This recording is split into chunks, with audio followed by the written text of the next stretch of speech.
time of the year. Welcome to our seventh.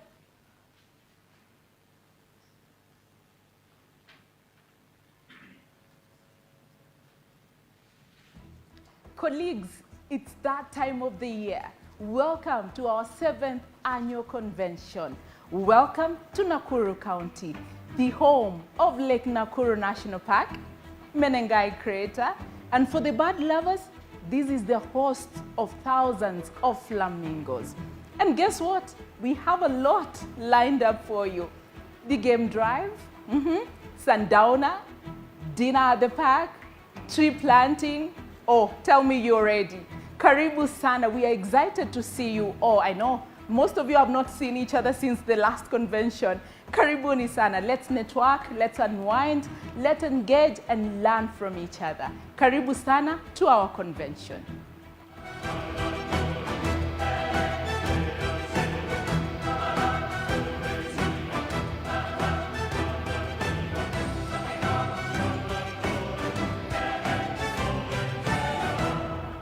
Media disruption is a situation where media has realized that they are not the only people in town.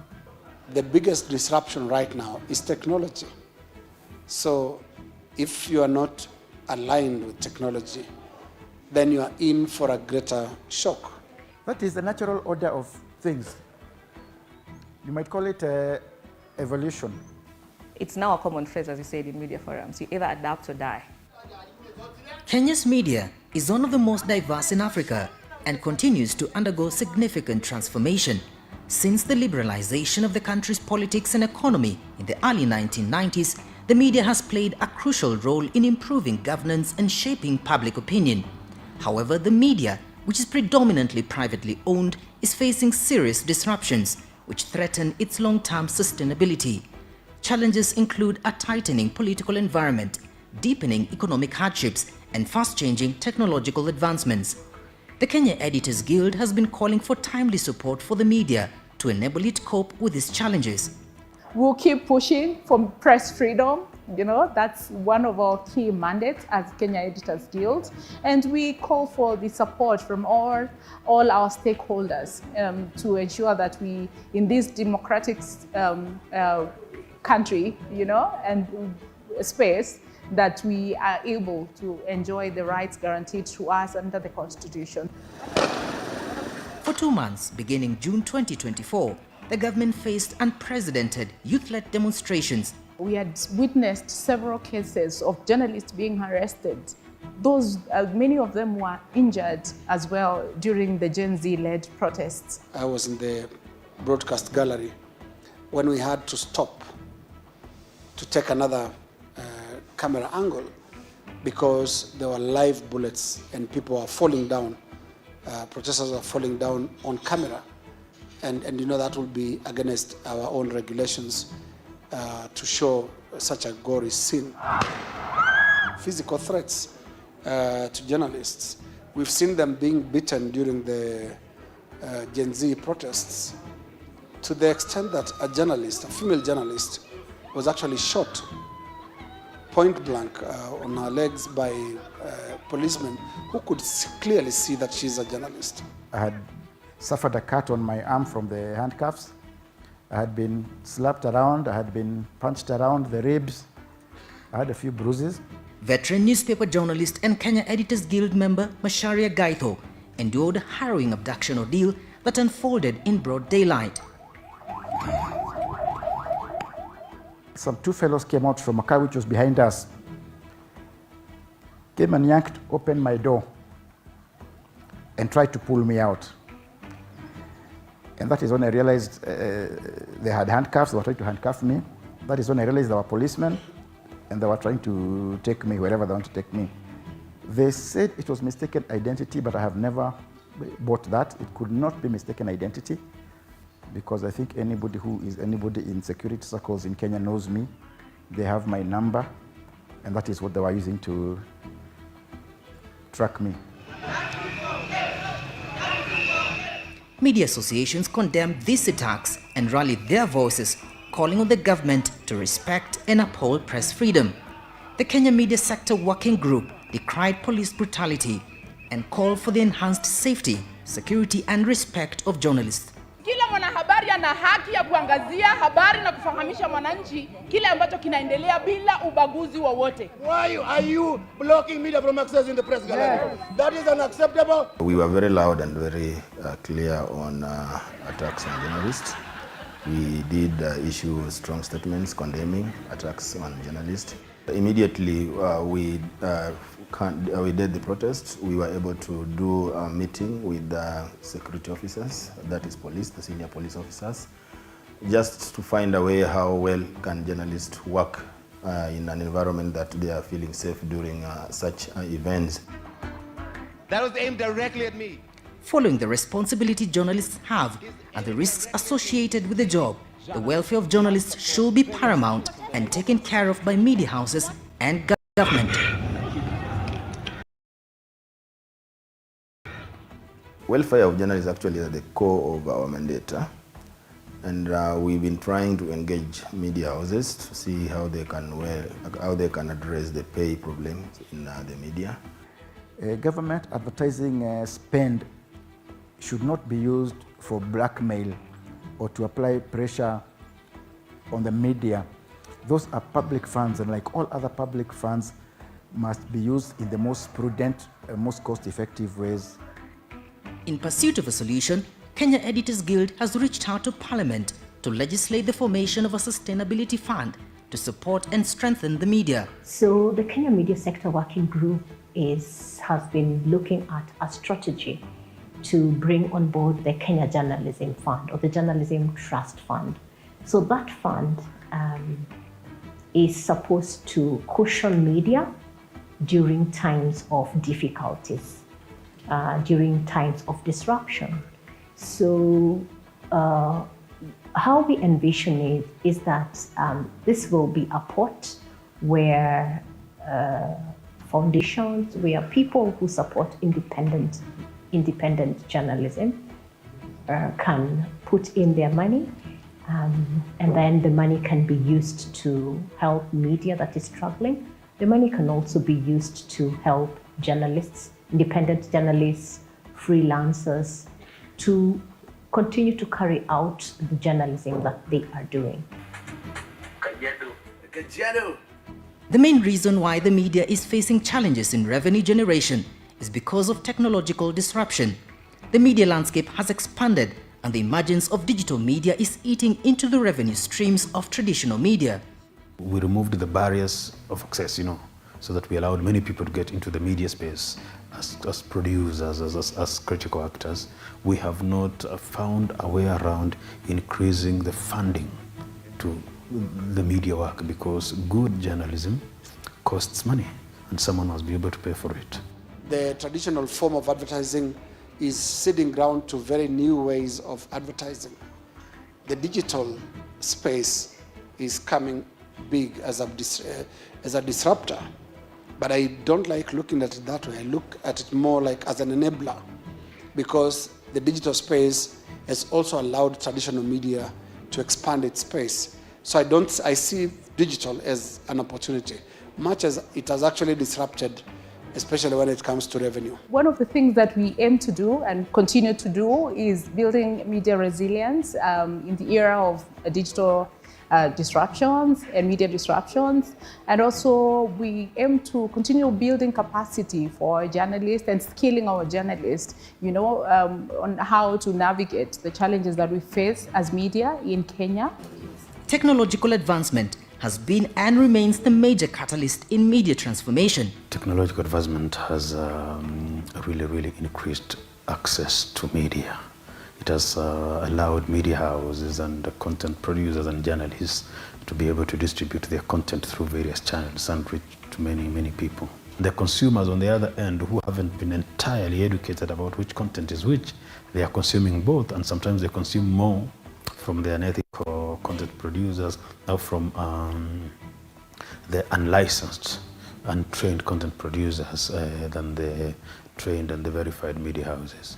So on one side, we have the opportunities of it's cheaper, it's faster, better quality, a wider reach. And then now we have the competition from fakes and then too many people crowding off the market, and I think sometimes even confusing the consumer because you have too much information. That ability to filter quality and all that is also a challenge on the consumer side. Despite challenging traditional media in news gathering, digital media has also created opportunities for provision of tailor-made content with multiple distribution channels. We disrupted the media industry. No one had heard of digital, like a purely digital platform entity that doesn't have anything traditional. So for Kenyans, if you've not seen anything on TV, if you've not read it on newspaper, if you've not heard it on radio, then it's not true. It's enabled us to stay on top because of we tap into all these innovative strategies, how we gather our news, how we consume. We have very few, what I'll put it as boots out there, who are going to look for news and source. We're doing it digitally. We've reduced the amount of money that we use as a newsroom. So the newsroom is very efficient. We have a huge team that works from home and it's managed remotely. So we don't spend a lot of money on, let's say, human resource or the kind of technology that we use. So that has enabled us to reduce the cost. As media undergoes a digital revolution, professional journalists have a responsibility to champion the truth and navigate the digital landscape responsibly to maintain the trust of their audience. It cuts across. If you're a journalist, you have to follow ethics. So it's not about whether you're in a traditional media or whether in a digital media house. You have to follow journalistic rules, how you source for information, how you package this information, what information exactly is it you're sharing out there. The ethical principles of journalism and media work are the same. It's just that getting the people to follow the same ethics across all platforms so that you do not have a journalist being ethical on a television and unethical on a YouTube channel and all that. Traditional media must strongly embrace innovation to maintain competitiveness in news gathering and dissemination, capture younger audiences, and equip journalists with the necessary skills to boost its reporting on emerging realities like climate change. If a journalist wants to report about how carbon dioxide is being emitted into the atmosphere and ends up doing a search through an AI platform, now it's upon the journalist to be able to do a search beyond the AI to be able to verify the information and get data that is specific for the area geographically that the journalist wants. Climate change affects diverse sectors of the economy, and journalists need a deeper understanding of the subject to be able to offer in-depth reporting. We need the journalists, the editors, and the entire media fraternity to be aware of the key issues that lead to climate change, and then when they are reporting, what are the standard procedures which are supposed to be used when, for example, the climate change issues are being handled by the different countries and different sectors to be able to reduce the impact on the population. So in essence, it is technical, it needs knowledge, and therefore we are trying to build the capacity of the editors and the reporters to be able to handle it in a way that the scientists and scientific community of climate change ends up also understanding it. The Kenya Editors Guild has come up with a climate change manual, an idea conceived during the Africa Climate Week in Nairobi in 2023 to look into the science of climate change. This was done to help journalists better understand the science of climate change and improve their dissemination of information on the same to the masses through their everyday reporting.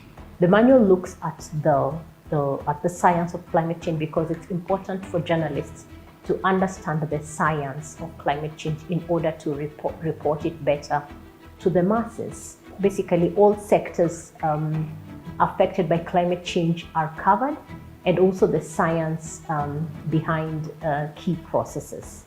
So that was one of the achievements that Kenya Editors Guild did for this year. And we hope that going forward, the manual can be even more simplified into some sort of a handbook. The end goal for this is to have it incorporated within the development programs in the journalism schools. Climate change is one of the key topics lined up at this year's convention as editors and media professionals aim for more constructive, solution-oriented reporting on climate change. Why are we doing this? Is because as journalists, we would like to help our editors and also reporters and practitioners in the industry to be able to tell climate change in a way that is relatable to the audience that is listening to us.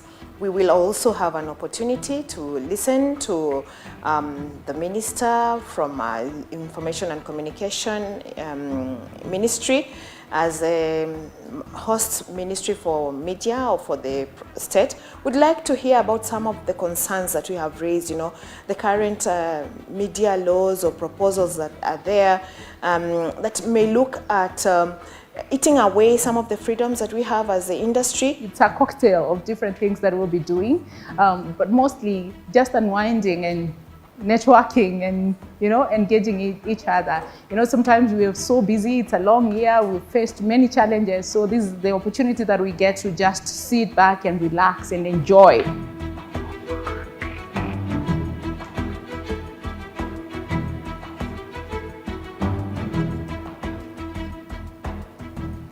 Well, it's not all doom and gloom.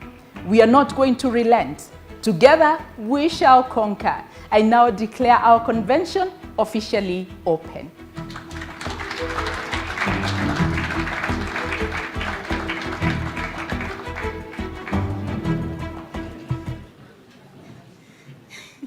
Good afternoon. How are you? Great to see you. It feels so weird to see myself there and then I come and stand here. The Deputy President of the Republic of Kenya, Professor Kithure Kindiki. Now you have a feel of what we go through as media, the challenges and the role we're playing in solution journalism. Thank you so much for being here this afternoon. Thank you for your time. The Cabinet Secretary, Ministry of Information, Communications, Technology, and the Digital Economy, Dr. Margaret Ndung'u. Umeona hiyo maneno? The Principal Secretary, who was supposed to be here this afternoon, the Deputy Governor, Nakuru County, Honorable David Kones. Thank you so much for being here, DG, representing Susan Kihika, the Governor of Nakuru County, the representative of Zhong Jingpiang, High Commissioner of the People's Republic of China, Liu Zhengyu. Thank you so much for being here this afternoon. We also have the representative of Neil Wigan, British High Commissioner, Madam Georgina Woodhouse-Hills, who is here with Jacques Delacroix. Did I pronounce it well? Thank you so much for being here this afternoon. The Chief Executive Officer of Media Council of Kenya, David Omoyo, the representative of, the Vice President, of Kenya Editors Guild, Ruth Nesoba, and members of the Executive Council of Kenya Editors Guild. Where are you? EC, please stand. Let's see you. Thank you so much for making this convention a success. Thank you so much. The President of Africa Editors Forum, Churchill Otieno. Oh yes, Oga. And then we have Secretary General of Kenya Union of Journalists, Eric Odwor. Oh, also on that side. Thank you so much. Senior Project Manager, Frederick Norman Foundation, Judy Kaberia. Thank you so much for being here this afternoon. Lydia Gashungi, Regional Advisor, Freedom of Expression and Safety of Journalists, UNESCO. Lydia, thank you so much for being here. Esteemed partners, distinguished members of Kenya Editors Guild and the Secretariat, ladies and gentlemen, and the media, thank you so much for covering us. You know, we are told media, journalism is a very lonely profession. Nobody tells our story. It had to take our initiative to tell our own story. So before I read my speech, kindly allow me to invite Churchill Otieno, the President of the Africa Editors Forum, to just say a word because of time. Churchill, please.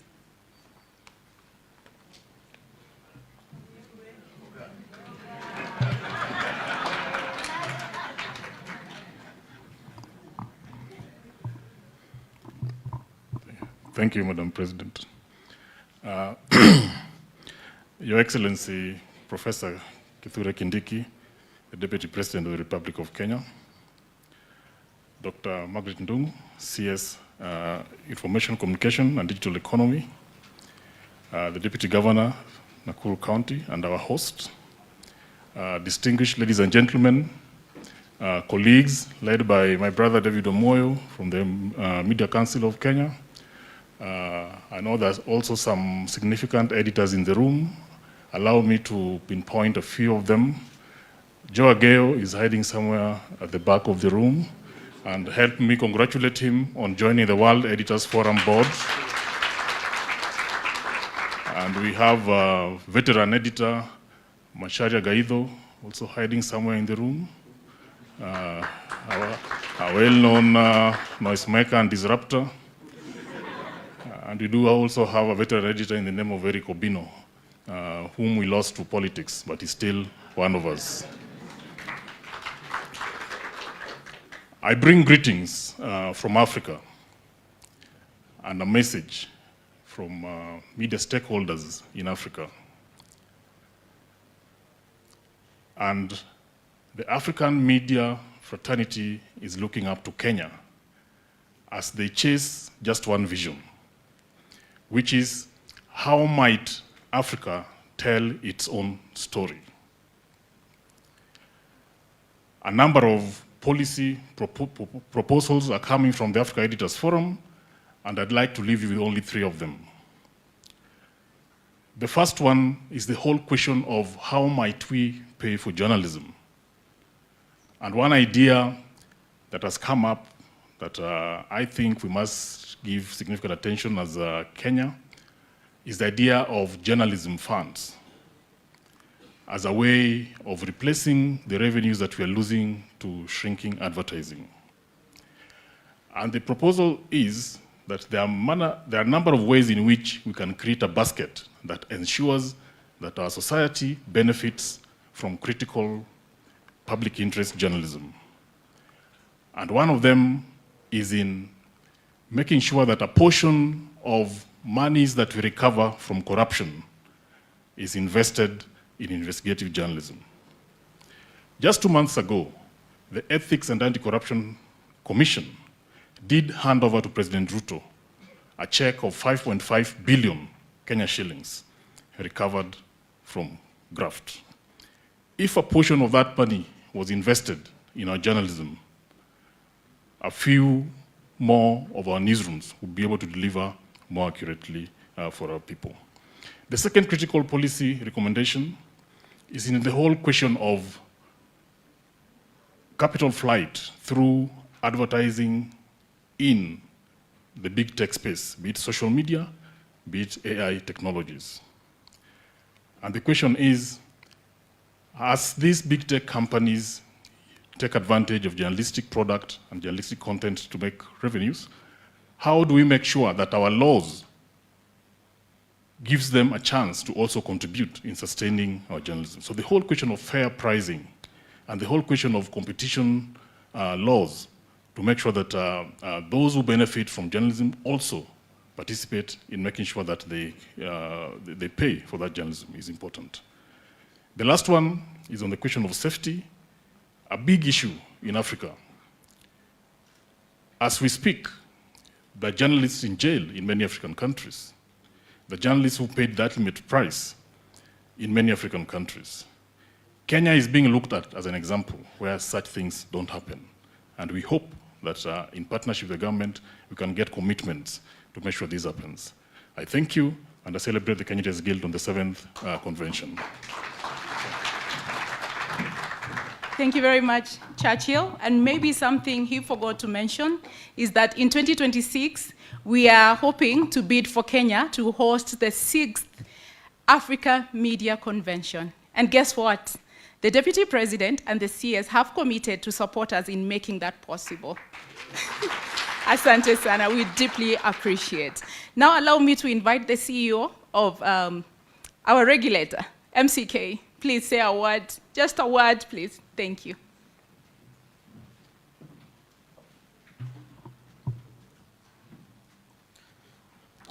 Thank you, Madam President, Your Excellency, Professor Kithure Kindiki, our Deputy President, Dr. Margaret Nyambura, our CS, the Deputy Governor, the President here, and other leadership, senior leaders. Hamjambo.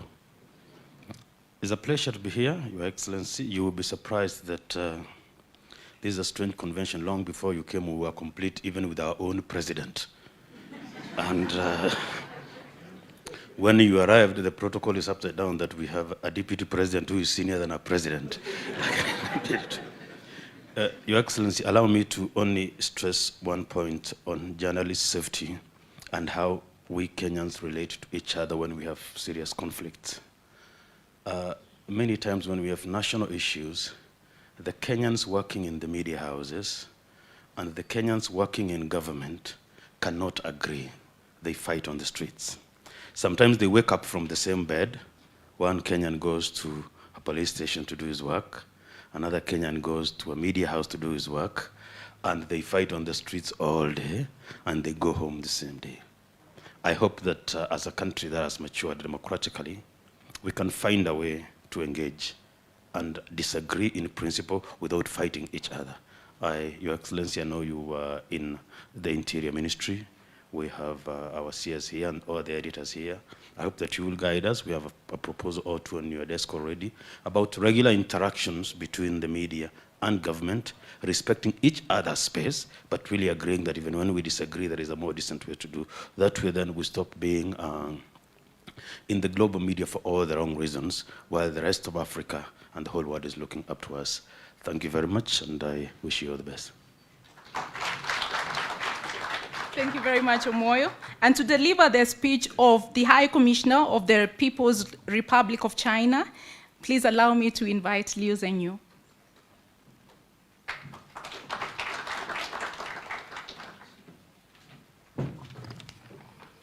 Your Excellency, Professor Kithure Kindiki, the Deputy President of the Republic of Kenya, Honorable CS of ICT and Digital Economy, Dr. Margaret Ndungu, President of the Kenya Editors Guild, Ms. Zubeda Kananu, Mr. David Omoyo, CEO of Mexique, and also Mr. Churchill Otieno, the President of the African Editors Forum. Members of the Kenya Editors Guild, distinguished guests, ladies and gentlemen, good afternoon. It is a great honor to attend the 7th Annual Convention of the Kenya Editors Guild and speak with the voices shaping the Kenya's media landscape. On behalf of the Chinese Embassy and also His Excellency Ambassador Dr. Zhou Pingjian, I would like to extend our warmest congratulations on the successful holding of this event and also the deep respect to the hardworking editors for your dedication to the media profession. Ambassador also asked me to convey his message of regret for not being able to join everyone today due to other obligations. Media is a cornerstone of modern society and also a force that shapes perceptions and narratives. The Kenya Editors Guild, as a key institution in the media sector, has made significant contributions to upholding the professional ethics and building understanding across borders. Your efforts not only provide the Kenyan people with objective, fair, and diverse information, but also create an essential platform for Africa to engage with the world. China and Kenya enjoy a long-standing friendship, rooted in mutual respect and shared aspirations. In recent years, our cooperation across various fields have deepened, yielding fruitful results, from infrastructure development to agricultural progress, from educational and cultural exchanges to technological innovation. The achievements of China-Kenya collaboration are evident and have benefited many Kenyan people and Chinese people. This success owes much to the efforts of the media professionals. Through your reports, the spirit of China-Kenya collaboration and broader China-Africa friendship come alive, fostering greater understanding and appreciation among our people. In this era of rapid digital transformation, the role of media is more important than ever. Digital transformation has revolutionized how we consume and share information, but it has also brought the risks of misinformation and disinformation. This places greater responsibility on media professionals to uphold the principles of truth, objectivity, and integrity. We believe that the Kenya Editors Guild will continue to lead by example, ensuring that Kenya journalism remains a beacon of credibility and innovation. The Chinese Embassy in Kenya is willing to deepen exchanges and cooperation with Kenyan media professionals strengthening mutual learning between the Chinese and African media. We will continue to offer opportunities in training and exchanges for Kenyan editors and reporters, and explore new avenues for collaboration in the digital age. In closing, I sincerely wish the Kenyan Editors Guild's continued growth and success as a pillar of Kenya and Africa's media industry. I also hope that all media professionals present here will use your wisdom and talents to bring more insightful and impactful reporting on China and China-Kenya relations in the future. Let's continue to strengthen the bridge of understanding, tell stories of hope and achievement, and inspire future generations with the possibilities of what we can achieve together. I wish you all good health and great success in your work. Asanteni sana. Thank you very much. And now, Honorable Deputy President of the Republic of Kenya, Madam CS, DG, ladies and gentlemen, it is my distinct honor to welcome you to the 7th Annual Editors Convention, a gathering that brings together the top leadership in the media industry to reflect, strategize, and recommit to the noble mission of journalism. Today, we are privileged to have Honorable Deputy President of the Republic of Kenya with us. Your presence, sir, underscores the shared role of the government and the media in meeting the goals of societal development, safeguarding of democracy, and serving the public good. As we convene here, the state of media in Kenya reflects a complex mix of progress, challenges, and opportunities. The Kenyan media continues to stand firm as a pillar of democracy, celebrated for its resilience and vibrancy. Our journalists uncover stories that matter, giving a voice to the voiceless and holding power to account.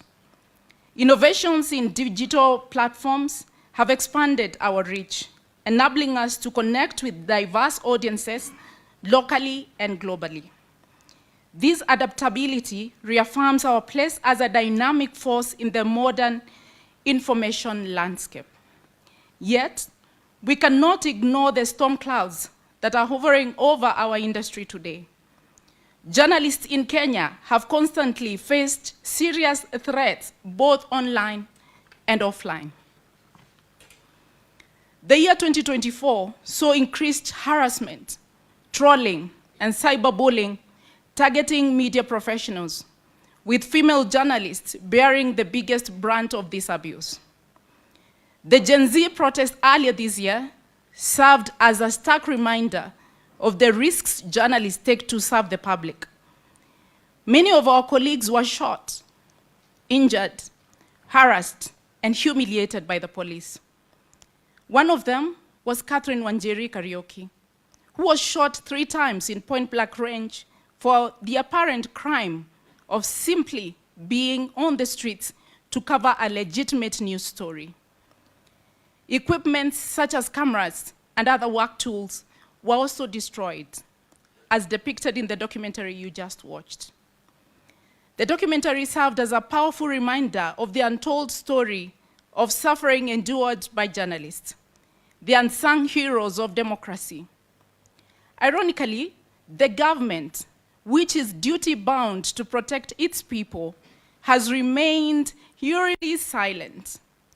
This silence, sir, is deafening. We extend our deepest appreciation to our media partners, CGTN, for collaborating with us in the production of this documentary, as well as their support in training and internship programs. We also thank the Chinese Embassy for facilitating exchange programs and networks that have equipped us with valuable knowledge on emerging technologies. Thank you very much. Ladies and gentlemen, economically, our industry continues to grapple with serious financial challenges occasioned by shrinking advertising revenues, evolving consumption habits, unpaid government bills, and restrictive policies on government advertising. These challenges have led to layoffs, loss of talent, and wage delays. Media houses are struggling to stay afloat, leaving those who remain overburdened and underpaid. The irony is that a government emphasizing on job creation has played a role in hundreds of journalists losing their jobs. Pay delays and lack of insurance have left many journalists vulnerable, with some experiencing mental health challenges and even contemplating extreme measures, including attempted suicides. Tragically, stress and depression have claimed the lives of several journalists. At this juncture, please, allow me to invite us all to stand for a moment of silence in honor of colleagues we've lost this year. And you can see they're here. I'll mention them by name. Paul Muhoho, our oldest court reporter who passed on last night here in Nakuru County. Peter Okongo, a veteran journalist and a member of Kenya Editors Guild, who is being laid to rest today, alongside other esteemed members of our community, Mutegi Njau, Washington Akumu, Rita Tinina, Njambi Koikai, Dickens Owesonga, Masi Mawia, Michael Oyer, Fatma Rajab, Shadrach Miti, and Sam Makenda.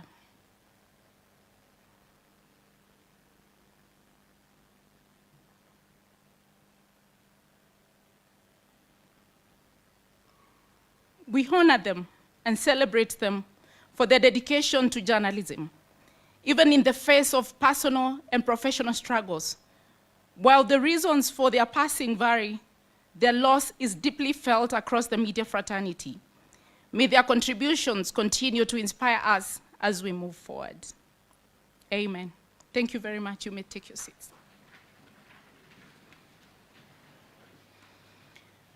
Honorable Deputy President, ladies and gentlemen, institutional challenges compound these challenges, or shortcomings compound these challenges.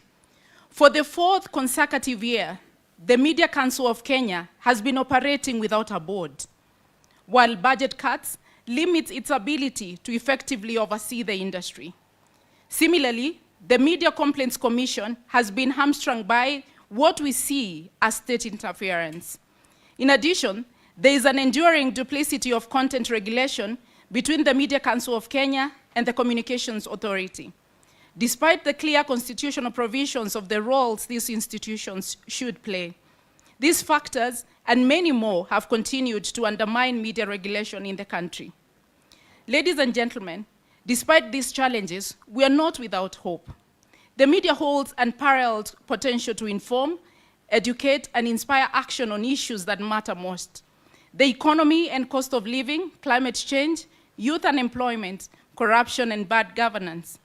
By embracing technology, investing in fact-checking capabilities, and strengthening capacity-building initiatives, we can restore media credibility and trust and elevate our profession to even greater heights. Today, we will be presenting to you, Honorable Deputy President, the Kenya Editors Guild Manual on Climate Change Reporting, which will soon be incorporated in the training programs of various academic institutions. We convey our gratitude to GIZ for collaborating with us on this initiative. We are also finalizing a handbook on biotechnology in partnership with Africa Agricultural Technology Foundation, AATF. In light of these challenges and opportunities, we wish to make the following call. Honorable Deputy President, the government has a critical role to play in enabling a thriving media environment. We urge your administration to ensure justice and safety for journalists. This includes holding accountable those who have attacked or harassed journalists, whether during the protest, online, or in the normal course of their duties. In this regard, we urge the government to recommit itself to the protection of media workers as they perform their constitutionally mandated duties. 2, withdraw restrictive advertising directives. We urge the government to take steps to reverse the recent directives by the Ministry of ICT on centralized government advertising, which unfairly disadvantages certain media houses. Such a move would foster a level playing field to ensure all media outlets have equitable access to advertising revenue. 3, support media sustainability. We strongly urge the government to implement the recommendations of the ICT and Digital Economy Sector Working Group, including the establishment of a Media Sustainability and Innovation Fund. 4, establish a National Media Center. We call on the government to collaborate with the media industry to create a vibrant training and innovation hub. This will play a key role in increasing the capacity of the industry in general, as well as bridging the current communication gap between the government and the media. 5, provide tax relief. Offer tax holidays or similar financial incentives to media houses that are currently facing financial challenges. This will be a strong affirmation of the government's belief in the role of media in the sustenance of democracy and national development. 6, strengthen regulatory bodies, expedite the appointment of a board of the Media Council of Kenya, and empower the Media Complaints Commission to operate at its full capacity.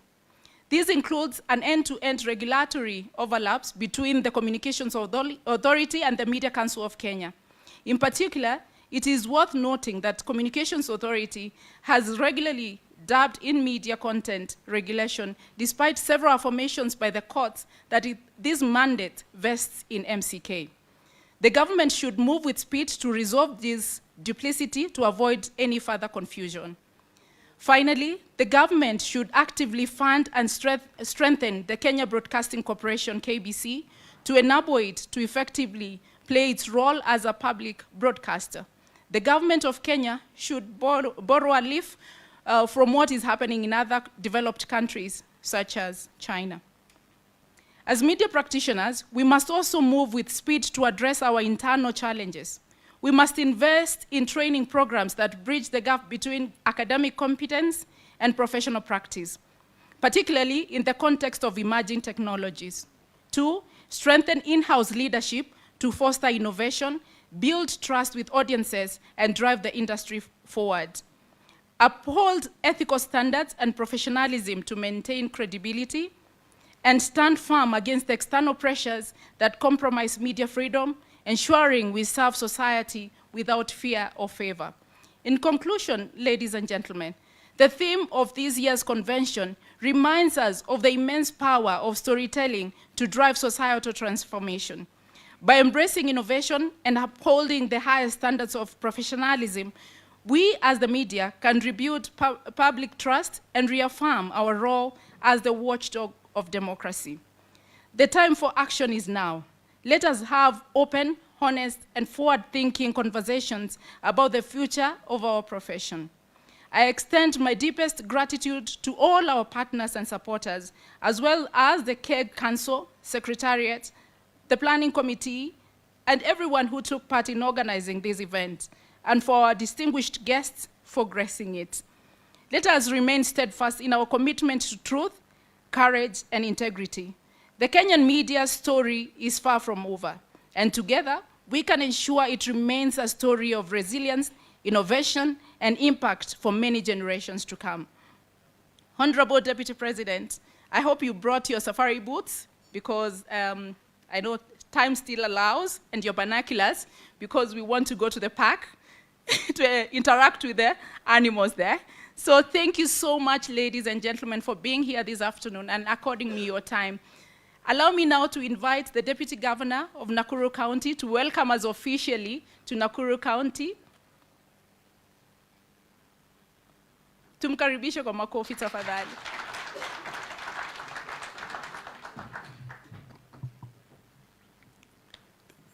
Thank you very much.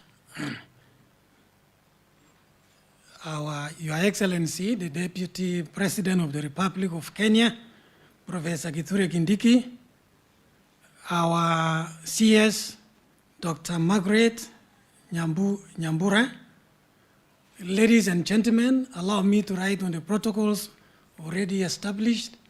Good afternoon. Good afternoon once more. Yeah, mine is only to welcome you on behalf of Our Excellency, the Governor of Nakuru County, to our county of unlimited opportunities. I want to welcome you, Your Excellency. The Governor is not around, and she asked me to come here so that I can welcome you and everybody who is inside this room today. I want you to feel more welcome.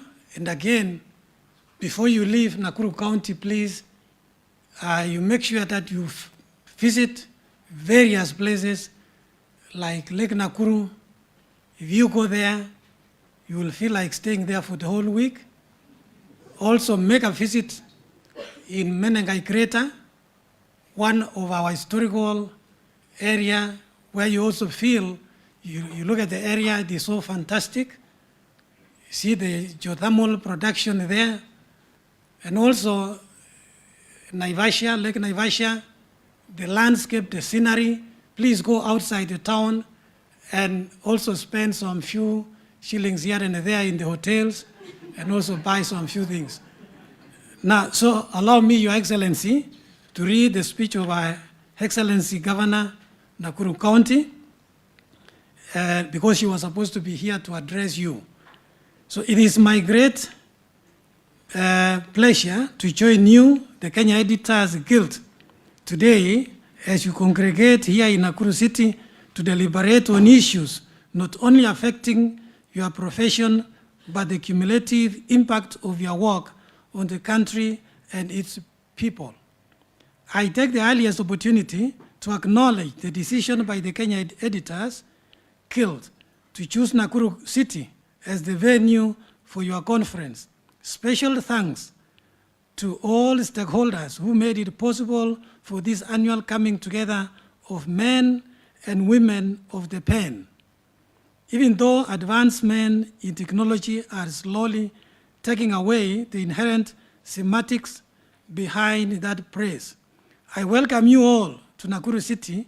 You all sample its hospitality and the attractions in our city and the county of unlimited opportunities.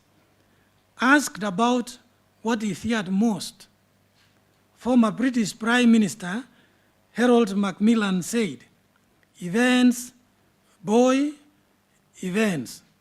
By events, he was referring to the uncanny ability of events to disrupt political, social, and economic relations in a country, between nations, and ultimately the entire world. Your profession sits at the center of these events, telling stories about these events on the various platforms provided by your media houses and dictated by technology. Again, these events could be outcomes of a people plan A or plan B. The tragedy here, as initiated by legendary American heavyweight boxer Mike Tyson, could take a totally different direction and dimension. For Tyson said, everybody has a plan A and B until he is punched in the mouth. At the turn of events, whether sticking to plan A or B, and even after one is punched in the mouth, you journalists play a central role in determining the direction of the outcome of these events. We in Nakuru County are good friends of those who tell stories because we believe that storytelling is as old as human race and precedes recorded history.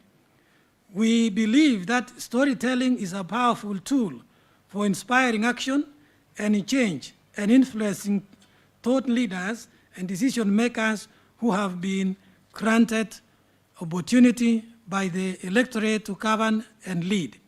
We have our doors open because we believe that by telling stories of what we are doing, the services we are providing and the projects we are implementing, the people of Nakuru will know and join us in taking this county down the path of progress consequently. We respect and support your rights as the media, the space that you hold in society, and your contribution to the betterment of our county and country at large. I agree with those who have argued, and rightly so, that the media is the mirror of modern society, that the media, a body of storytelling professionals, is equipped with specialized creative and technical skills with which they can turn the compelling stories into well-produced and high-quality content that captures people's interest and imagination. In essence, what are these compelling stories? To us, the compelling stories are those of needy children from poor families being awarded bursaries to access quality education, which at the end changes their lives.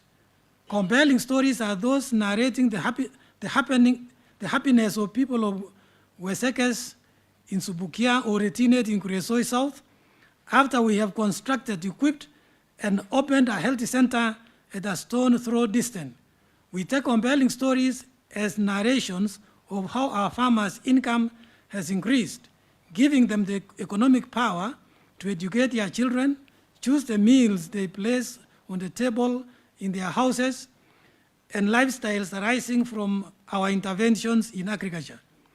Equally, we define as compelling stories tales about the kilometers of road we have constructed and traveled, the number of people in settlements we have assisted to get title deeds, the happiness of our market women when we constructed ultra-modern markets for them, the gratification of our youth when we create jobs for them by attracting investors to Nakuru County and through ICT hubs, the appreciation of our aging generation when we construct homes and offer them care, the triumph of new technologies and services in our level 4 and level 5 hospitals, and the smiling faces of our children at ECTE centers, enjoying a whole meal under the UCI program. I can go on and on. The list is endless. These are the compelling stories we as the county government of Nakuru expect professional storytellers to use their creativity and skills to put out there. The themes of this conference, innovative storytelling for public goods, building trust and driving change in the digital age, says it all. The way a story is told, a message is delivered, or a narrative is navigated has changed dramatically over the last few years. Stories are retold through video games, interactive books, and social media. Stories are told on sorts of different platforms and through all sorts of different devices. They are immersive, letting the user interact with the story and letting the user enter the story and shape it themselves. Therein, however, lies the danger and the most poignant challenge that we face at the moment, building trust. Building trust in the digital age is not just a necessity. How do you build trust in this digital age? We hold that transparency, social proof, authentic content, ethical practices, community engagement, continuous improvement, veracity, and evident reporting will go a long way to build trust of the public in storytelling in this digital age. The society is wiser, and with technology, many are distortions of reality that are being fed to the public. And it's time for the storytellers to stand up and be counted by building trust, not only with the governments, but with the people they write for. In conclusion, technology has had a profound impact on storytelling. It has revitalized the accessibility, distribution, and engagement of stories. I expect that this conference will come up with the outcomes that will immensely contribute towards storytelling for the public good. Thank you, Her Excellency Susan Kihika, EGH, Governor, Nakuru County. Thank you very much, DG. Yesterday, these editors here played part in increasing the forest cover at Menengai Crater. Forest, yes. Because our first activity was what? Tree planting. Yeah? Did you get that message? Yeah? Yeah? So that was our first activity. Tonight we are going to Lake Nakuru National Park where we'll have our dinner. So a lot is lined up today. Kindly now allow me to invite Madam CS to share her remarks and then invite the Honorable Deputy President. Thank you very much.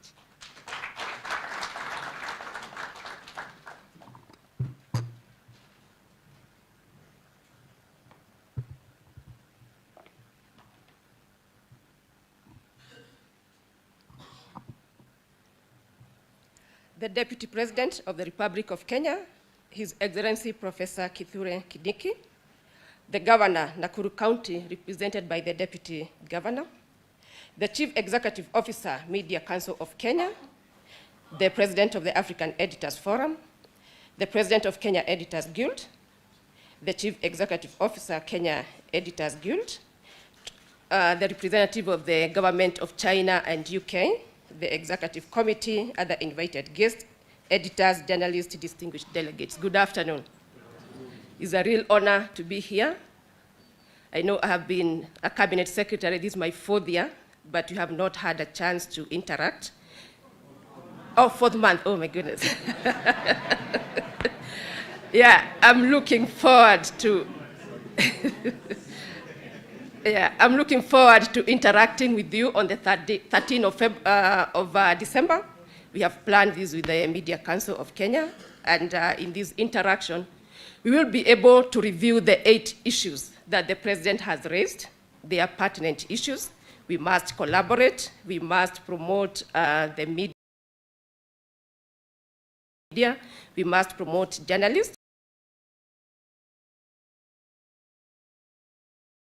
Myself, I did information science, and most of the editors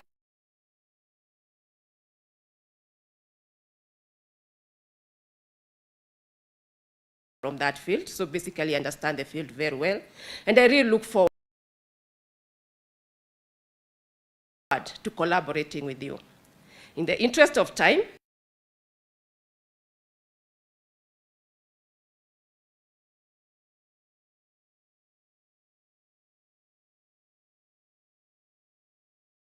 media personalities, our role as a government to ensure that we create that enablement in this digital era. Collaboration is the only way that will help us create the regulatory framework that will ensure that we are all thriving in this digital space. We must ensure that our young children, they are reading and accessing the right content. And again, we must do this if we are responsible, we are ethical, we are ensuring that we use these technologies. Artificial intelligence is very critical, but use of it can lead to different outcomes. We would want the positive outcome to promote socio-economic development. And with that, I would want to take now these opportunities to ask you to be upstanding and welcome the Deputy President to give his speech. Thank you.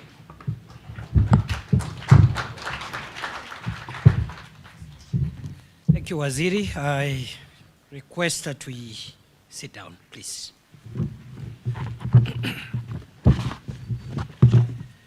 Good evening. I'm sorry for disrupting your excursion. I will see how to mitigate and not really pay for it, but something in between. Distinguished participants, ladies and gentlemen, all protocols observed. My name is Kithure Kindiki. I'm the Deputy President of the Republic, and thank you for clarifying, Madam President. Please, that there is no tension between the Deputy President of the Republic and the President of the Guild. The President remains President, isn't it? So all protocols observed. I'm delighted to officiate this convention, the 7th of this kind. This conference, or this convention, brings together media, representatives of government like myself, academia, civil society, technology companies, and all of us are here to define the future landscape of journalism in our nation. This rich mix of participants here today is an important ingredient in offering a holistic approach to the issues of discussion during this convention. The media is a powerful instrument for advocacy and education of the masses. With its tentacles in almost every home state, the media shapes not only the opinions but also the beliefs of citizens. Through its print, audio, and visual platforms, the media remains a leading source of information for the masses. With the advent of vernacular radio and television stations, Kenyans of all walks of life can now access critical information at the comfort of their homes and in their languages.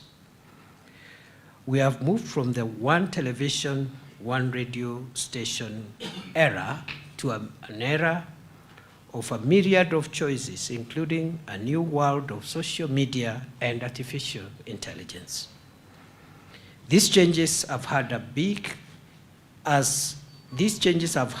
big an impact on the media sector as it has had on all other segments of our society.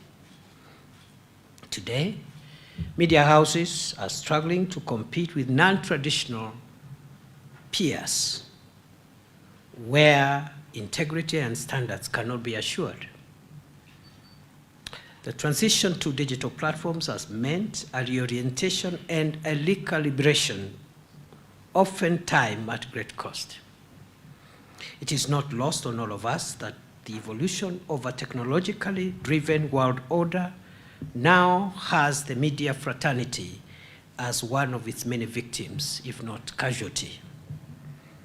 The advent of the internet and the rapid growth of digital technology have revolutionized how we consume information and entertainment. It is therefore imperative that we all adapt or perish. The need for media actors to innovate is now. You must embrace digital platforms, diversify your content, and build on collaborations and partnerships outside the beaten path. Ladies and gentlemen, the relationship between government and the media has often been strained and marked by distrust, tension, and adversarial interactions. The media has been cited for advancing political and partisan interests sometimes at the expense of its core mandate of being the public watchdog. It has been blamed, maybe fairly, maybe unfairly, for the deterioration of public values through the glorification of immorality, vanity, and morbidity in pursuit of the almighty shilling. On the other hand, government has been accused of frustrating the media due to its publicization and profiling of issues in society. Government has been accused of seeking to control coverage through coercion and intimidation. Government has been accused of failing to protect media freedom and the personal safety of journalists. We must bridge this divide and build a working partnership grounded on accountability and responsibility. Both the media and government are charged with great responsibility, great power, and great influence. And whoever is entrusted with great power and great influence must, and I say must, be subjected to great accountability. To whom much is given, much is required. It is not in doubt, perhaps from where I stand, that government appreciates the role of the media as a watchdog in society and will continue to support the sector to effectively perform its role of shaping public discourse. Through educating the public on current affairs, exposing malpractices and holding government agencies and officials to account. The media contributes to the safeguarding of the tenets of our national values and principles of governance, which are espoused in Article 10 of our Constitution. However, the exercise of media freedom as guaranteed by the Constitution should be of necessity, be tempered with a sense of responsibility, as I have said, and accountability. It is more common today to find single perspectives, barely tempered by a right of reply about perceived government action or inaction. Indeed, it is not uncommon to see small insert apologies, often a few days after a sensational story has been published, seeking to apologize and clarify positions, and only after a victim has called the media out for its misreporting, by which time the credibility of the victim is in shambles. Journalists must uphold a high level of professionalism that is founded on professional standards. I am aware that the Kenya Editors Guild, as the professional association for editors in Kenya, is dedicated to promoting media professionalism and credibility. I call on you to do more. The profession is expected to candidly critique and point out areas where the government can do better. As you do so, it is equally important to spotlight the reforms, initiatives, programs that occasionally government implements, sometimes without a lot of fanfare, to improve the lives of Kenyans. In other words, paint a comprehensive picture for the people of Kenya, both the good and what you think could be done better. Government does not ask to be favored. We do not request to be favored. No, we ask and indeed expect impartiality in your reporting, where you present all the facts and cover all sides of a story. Fair reporting, in a sense, should mean not reporting what cannot be verified. Reporting must not be aimed at tarnishing people or institutions' reputations. Just a few reflections. We have been asking ourselves, for example, those of us who are privileged to serve in government at this time, could, for example, the new healthcare system, the Taifa Care, could it provide a silver lining, if not for any other reason, in its ability to perform data analytics for the first time, so that we can identify and plan for the most common diseases affecting Kenyans today? Isn't the affordable housing program inadvertently providing avenues for our young TVET students to undertake industrial training, and for everyday masons, welders, and carpenters to become experiential teachers to these young minds? What is really so different about the new university funding model from the old help application process that required a letter from the chief? And so on and so forth. And what we are saying here is that government, like any other human endeavor, is not perfect. But I'm sure there are things, there are programs, there are policies, there are initiatives that are for the interest of our country and that promote the public interest. And I think it is only fair, even as corrective reporting is done on the imperfections of some of the programs, it is only fair that those highlights of what is working also find their space in your reporting. I saw yesterday, I think, His Excellency the President launched the, it's not really launching, but just give the status of where we are on enhancing transparency in the e-citizen endeavor. And he did report how government revenue that hitherto used to be pilfered, used to be mismanaged, as exponentially increased because of the transparency measures that have been put in place through the digitization of government services. Tremendous leaps and tremendous savings have been done, money which ordinarily would be stolen, pilfered, and misappropriated by people who are using manual methods of collection. In the fight against corruption, which I think remains one of the most consequential fights that this country must sustain to be able to survive in the long run, for the country to survive in the long run. I would have thought that, for example, the measures taken by the government to increase transparency and track the money that the government collects from the people of Kenya is a bold step towards enhancing transparency and improving the fight against corruption. Because that way, the next thing now to be asked, or we should be asking, is how that money is being used for the benefit of the people of Kenya. Therefore, I call upon media to ensure factual reporting built on credibility and concrete conceptualization of issues. We should be devoid of biases and interests that often trigger sensational communication. It is time we upscale to fact-based, accountable, and honest reporting. I urge the fraternity to upscale its efforts in the prevention and fight against corruption, as you've said yourselves, not only within government, but also within private sector and all sectors, including your own sector. Because corruption is a national cancer.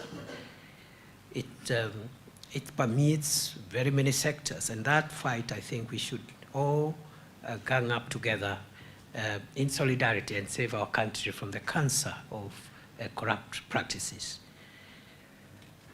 And therefore, we need to stand in different places to see the issues properly. And I therefore urge you to embrace a multifaceted lens in reporting so that you are the victim, the perpetrator, you are the arbitrator, and you are the spectator before you make a conclusion. So that you know, as media actors, you frame the public mind properly. I invite the Editors Guild to remain available and to receive support of any kind from government in the things that we do, the regulatory framework, in the things we do, in the policy framework. Because as I've said, like any human endeavor, government as a human enterprise and as a human endeavor is not perfect because it keeps on improving and learning all the time. So I want to encourage you to avail yourselves for consultations, collaboration, and constructive criticisms. And I like what the speakers who spoke here earlier on, the president, the CEO, and of the Media Council, and the president of the forum. There are so many presidents around. So, of the African Forum, Oga,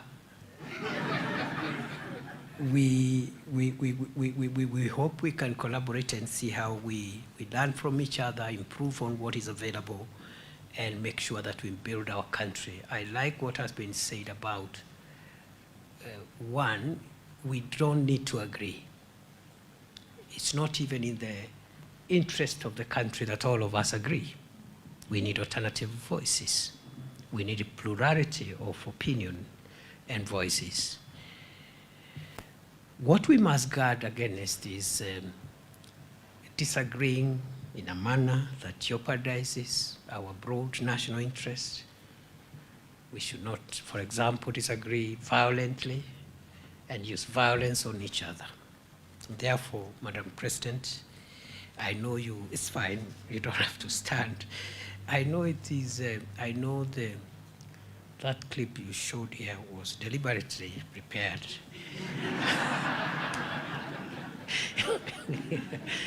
And the message is home. The message is home.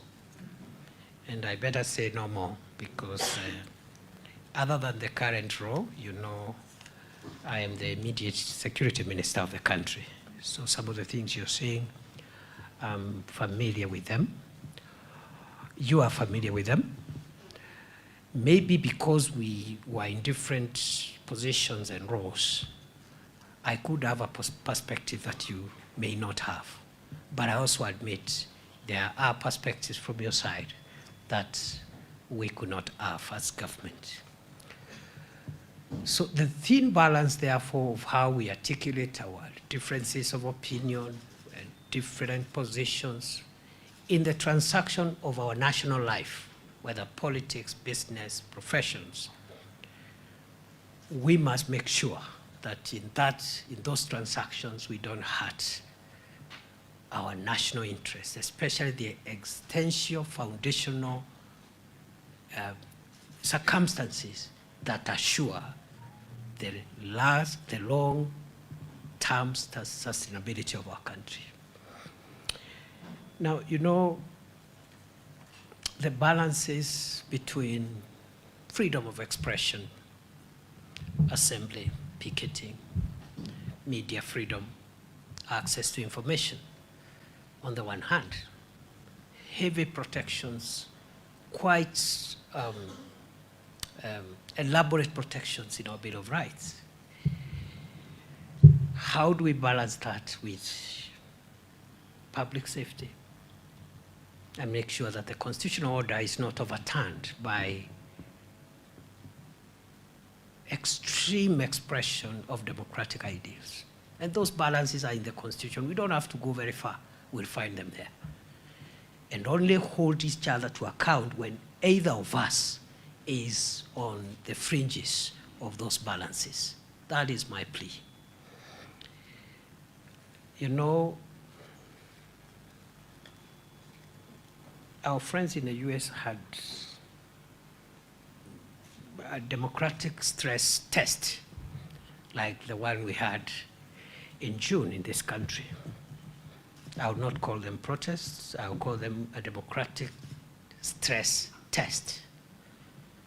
Because the tensions between the liberties of the citizen, which are immutable and entrenched, and the survival of our constitutional institutions, that delicate balance is something we will have to navigate going forward. I don't want to raise issues which are not for this forum. But I've been wondering, as a citizen of Kenya and as a leader and a member of this administration, we are guaranteed our freedoms in very absolute ways, sure. But I thought the same Constitution has also asked us to preserve the nation and preserve the constitutional order and its institutions. I thought so. I thought so. If that be the case, for example, if, for example, through popular consensus, and I'm saying this is hypothetical, it did not happen, but if by popular consensus we generate adequate public consensus to do away with some of the institutions of governance completely, and we can go all the way into doing a referendum to validate it, because that is the absolute way of democratic expression. We decide, the people of Kenya are sovereign, it is true. They exercise their sovereignty either directly or indirectly, directly through the organs that are established in the Constitution like Parliament, Legislature, Executive, but directly through elections and referenda. If we all decide, for example, through a popular consensus that we build public consensus that we don't need some of the institutions that are established under the Constitution. It is popular, it is in the public interest, but I don't know whether it is in the national interest, for example, hypothetically, to abolish the judiciary. Because you can do that in a referendum.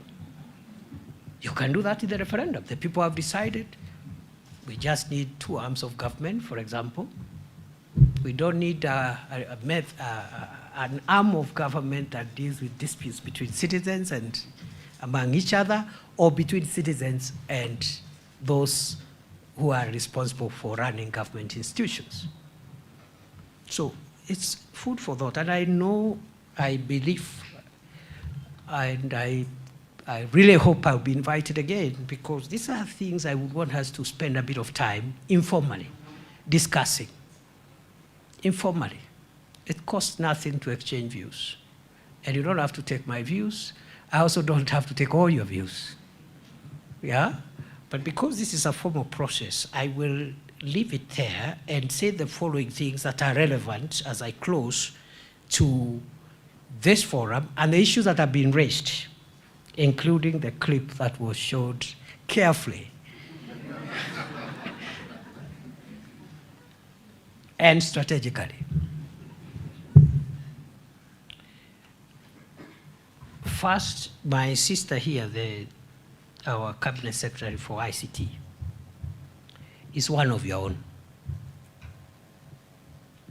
Is one of your own. She is, yes, a member of government, and so forth, but professionally, she's one of your own. I am a member of government, but professionally, I'm an advocate of the High Court of Kenya. I am a member of the legal profession. Okay? That is a lifelong badge of honor we all carry, you know. So I see no reason why we should not have avenues for talking to each other. I see no reason. I just gave Margaret as an example. She's a professional from your own circles. In the office, all the offices, including the office of the president, the office of the deputy president, some of you people are there. I'm seeing one seated in front of me who works in my office. Francis is known to many of you here. So I don't see why, for example, even outside the formal avenues, why some things should bother us so much, because the minister, for example, being one of you, is somebody who can reach using your professional channels and maybe bring to her attention some of the things that she could have either forgotten or perhaps not appropriately balanced with other things as she runs that ministry. Therefore, we agree with you fully on the strengthening of KBC as a public broadcaster. We equally agree with you fully and unequivocally on the need for us as a country governed by the rule of law and a constitutional order. We should respect court orders and what the courts have said about the relationship between the Media Council of Kenya and the Communications Authority. There should be no doubt or debate because we are a country run by the rule of law. There could be interpretational issues and so forth, but that is a discussion we can have. But I think there is nothing to negotiate around that space. On the safety of journalists, we agree. For the reasons which I have said in my formal remarks, we agree that the safety of journalists is critical. We believe in the freedom of the media. We endeavor to protect it. Our Constitution has guaranteed these freedoms. And you expect in any society, occasionally there will be infractions. The problem is when we do not address those infractions. as we are required. And therefore, I want to commit for the journalist who was hurt here in this city. That is quite unfortunate. And normally when an event like that happens, there are two ways of dealing with it. One is through the internal police, internal affairs police unit, but also more objectively through the IPOA, the Independent Police Oversight Authority. Now we've had a leadership transition in the last 3 months. We have a new IPOA coming on board, I think any time from now. They'll be sworn in. Parliament has approved the names. So, and the other one had, I think, given an exit report. So these things happened at a time when there was a leadership transition. So I will be following up on where we are, and I want to undertake, Madam President and the rest of the colleagues here, that we are going to follow up to ensure justice is done and establish who did this and bring that person to account. Because as I said, the balances are clear. The Constitution allows the use of firearms by persons allowed by law to protect 99% of law-abiding citizens against potentially 1% who want to hurt the rest. The law allows. But the same law does not permit a police officer or an official of the security forces to use their firearms to hurt people outside the Constitution and outside the law.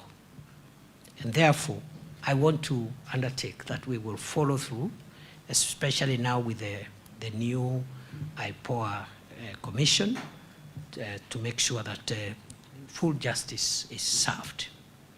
On the question of the board at the Media Council of Kenya, I am told in the next 2-3 weeks, the minister has told me we are finalizing the completion of population of that board so that we don't have governance gaps in the industry. The same applies to the Media Complaints Commission.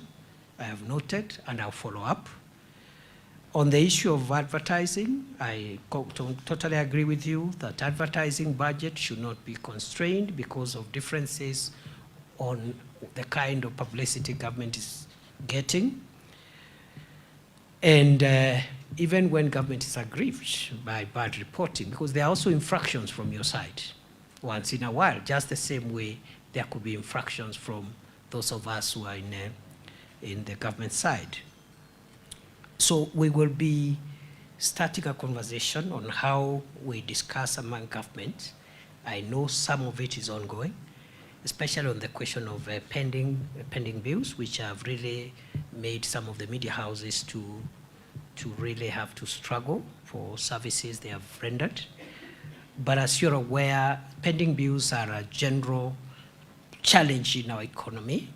But on this one, I followed up before I came here, and I can commit that we are doing all we can to clear in its entirety the portfolio of the pending bills in the media industry, to make sure that government doesn't paralyze the operations of media outlets. There is also the issue of advertising and other things, and then restrictive advertising, and also the need for a media center. I have and tax reliefs. We have captured that. So I would propose that both using the formal and informal channels, we can be able to, I've already given you already, in my office, Francis works for Government of Kenya and he's with me all the time. So if we wait for the normal government procedures for matters that are urgent to be brought to my office, it may take time. But if you reach out to Francis, there's nothing wrong with that. We have this, inform the Deputy President, we have this issue. It's a faster way. The minister here is one of your own. You can reach out to her, even directly. And I think for me, those are that's the best way to handle some of these things, and it doesn't compromise anything. We still are who we are, and we respect each other's space. Then, as I end, you have raised two very important things, Madam President and the other speakers. I have spoken to one of them, and that is the need to fight corruption and the need for accountability by government to make sure that public resources are not stolen, they are not diverted, and they don't benefit private people, because that's unlawful and unconstitutional. That's one of them. You did hear the President on the State of the Nation address. He made it very clear that we must heavy lift, the country must heavy lift on the fight against corruption. We cannot sustain this country like this anymore. Something has to give way. The same way we've made difficult economic decisions in the economy, and that's why there has been a bit of unease, because some of these decisions have their side effects, especially at the initial stages. We must also heavy lift on the fight against corruption, using the hard ways, like the ones I said, jailing people and so forth. But also, I also mentioned about soft ways. How, for example, using technology, we have reduced the number of characters who are diverting public funds. And if we put that project into 100%, collect traffic fines and everything digitally, we would have saved a lot. And then, of course, we start now asking, how are we spending this money? And that's a conversation we must engage in. But the second and last grave matter that you've raised, and we concur entirely, is the issue of what climate change portends for Kenya.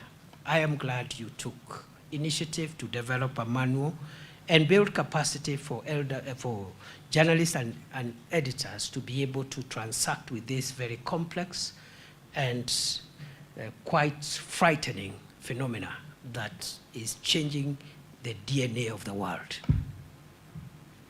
His Excellency the President has provided political and diplomatic leadership on climate change diplomacy globally, leading to the hosting of the African Climate Summit in Nairobi. And thank you very much for the support you gave.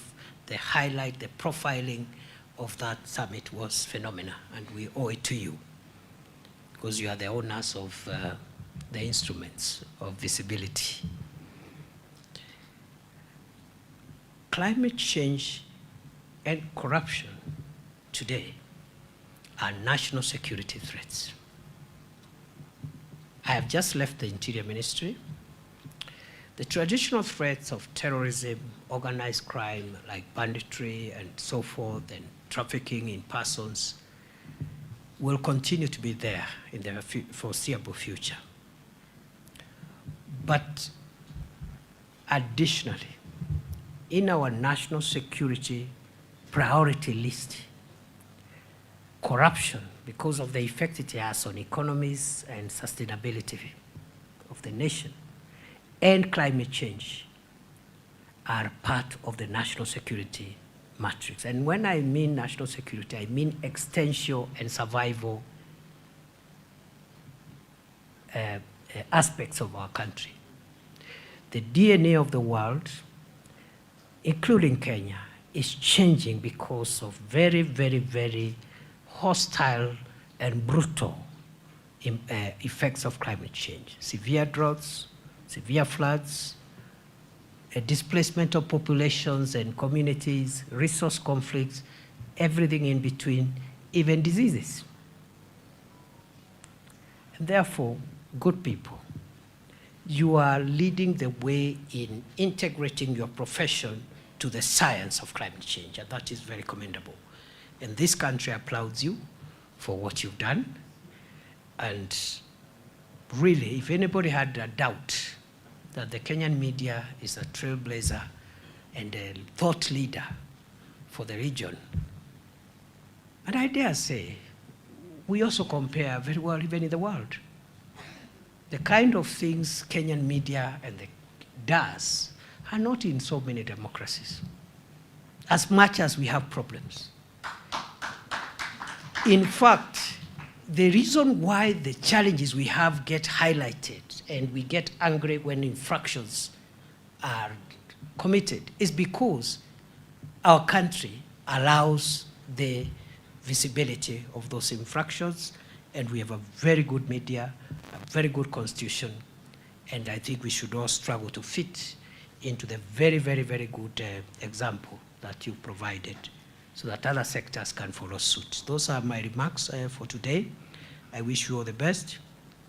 I hope you said you're giving me the book or something. That would be good. And thank you for inviting me for the park thing, the park and dinner something, the game drive. I really wish. I'm actually tempted to take the offer. So I wanted to ask, don't clap too soon. I wanted to ask whether it is in order as a mitigating factor. Now that I'm not able to take the offer, whether a dinner tonight at the park can be on me. So, Madam Bray, as many of that opinion say aye, the ayes have it. So there are no contrary views. I really wish you all the best. It's a beautiful county. DG, tell the governor we are happy that they are hosting us. You're hosting us here. We wish you well. Our guests and friends of Kenya, the Chinese government representative, the British government representative, the partners who have supported our media to grow in leaps and bounds, asanteni sana. Na mimi tunaomba tu tujaribu tu kuelewana kama Wakenya, mahali matatizo yako tuyatatue. Ofisi ya Rais, ofisi zote za serikali ziko wazi, na you're free to contact us, even directly, on what you think we need to do.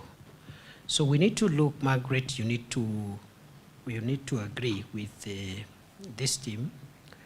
You need to agree with these colleagues on what they want. I heard them say there are things that they have challenges with in our proposals.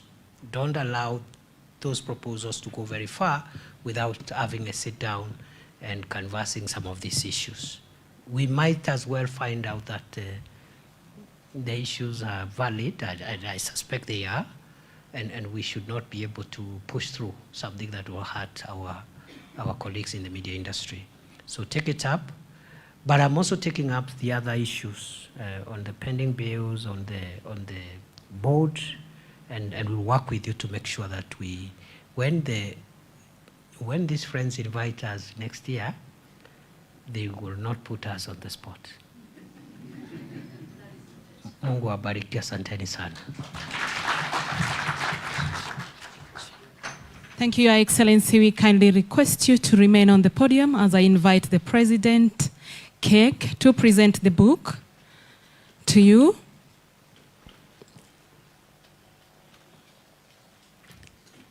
The President, the book is being handed over to you, then you present it to the Deputy President of the Republic of Kenya. Let's appreciate her as she is handing over the book.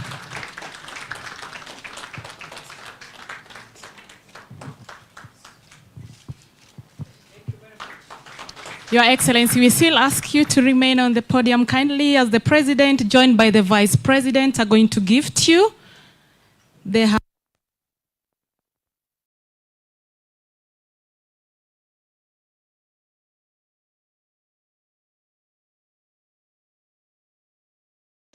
Let's appreciate His Excellency the Deputy President and the team of Kek for presenting this gift to the Deputy President. With all humility, once again, the Deputy President, we humbly request you that you remain on the podium as we invite the team of executive commissions, executive members to join, executive committee. We have the partners also to join for